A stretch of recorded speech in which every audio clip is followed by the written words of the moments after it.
UGC के समता संवर्धक कानून को लेकर राष्ट्रीय स्वयंसेवक संघ आरएसएस के सरसंघचालक डॉक्टर मोहन भागवत ने कहा कि कानून सभी को मानना चाहिए। यदि कानून गलत है तो उसे बदलने का उपाय भी है।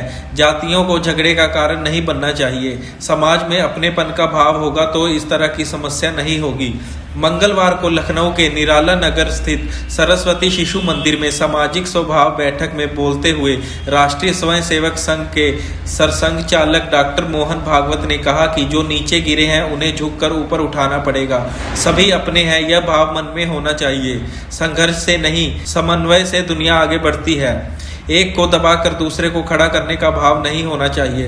डॉक्टर मोहन भागवत ने कहा कि हिंदू समाज को संगठित और सशक्त होने की आवश्यकता है। हमको किसी से खतरा नहीं है, लेकिन सावधान रहना है। हिंदुओं की घटती जनसंख्या पर चिंता जताते हुए उन्होंने लालच और जबरदस्ती हो रहे मतांतरण पर रोक लगाने की बात कही। उन्होंने कहा कि घर वापसी का काम तेज होना चाहिए। जो लोग हिंदू धर्म में लौटे उनका ध्यान भी हमें रखना होगा।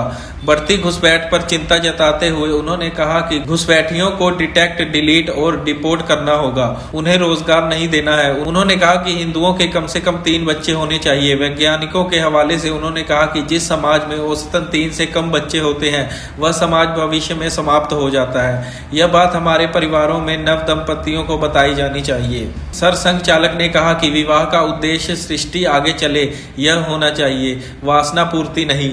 इसी भावना से कर्तव्य बोध आता है। उन्होंने कहा कि स्वच्छ भाव न रहने से भेदभाव होता है। हम सभी एक देश हैं, एक मातृभूमि के पुत्र हैं। मनुष्य होने के नाते हम सब एक हैं। एक समय भेद नहीं था, लेकिन समय चक्र के चलते भेदभाव की आदत पड़ गई है, जिसे दूर करना होगा। उन्होंने कहा कि सनातन विचारधारा स्वभाव की विचारधारा है। उन्होंने कहा कि जो विरोधी हैं उन्हें मिटाना है, ऐसा हम नहीं मानते। एक ही सत्य सर्वत्र है। इस दर्शन को समझकर आचरण में लाने से भेदभाव समाप्त होगा। सरसंघ चालक ने कहा कि घर परिवार का आधार मातृ शक्ति है।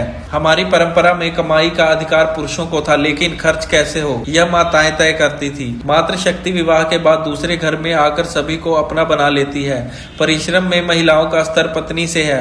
हमारे यहाँ उन्हें माता माना जाता है, उनका सौंदर्य नहीं वात्सल्य देखा जाता है। डॉक्टर भागवत ने कहा कि भारत निकट भविष्य में विश्व को मार्गदर्शन देगा। विश्व की अनेक समस्याओं का समाधान भारत के पास ही है। उन्होंने समान की सज्जन शक्ति का आह्वान करते हुए कहा कि बस्ती स्तर पर सामाजिक स्वभाव से जुड़ी बैठकें नियमित होनी चाहिए।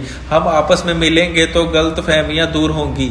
इस प्रकार की बैठकों में रूढ़ियों से मुक्त होने पर चर्चा होनी चाहिए। जो समस्याएं सामने आए उनको दूर करने का प्रयास होना चाहिए। जो दुर्बल हैं उनकी सहायता करनी चाहिए। सरसंघ चालक ने कहा कि अमेरिका और चीन जैसे देशों में बैठ कुछ लोग हमारी स्वच्छ भावना के विरुद्ध योजना बना रहे हैं। इससे हमें सावधान रहना होगा। एक दूसरे के प्रति अविश्वास समाप्त करना होगा। एक दूसरे के दुख दर्द में शामिल होना होगा। आपका इस बारे में क्या कहना है कमेंट करके जरूर बताएं। फिलहाल इस वीडियो में इतना ही। और बड़ी जानकारियों के लिए हमारे चैनल को जरूर सब्सक्राइब करें।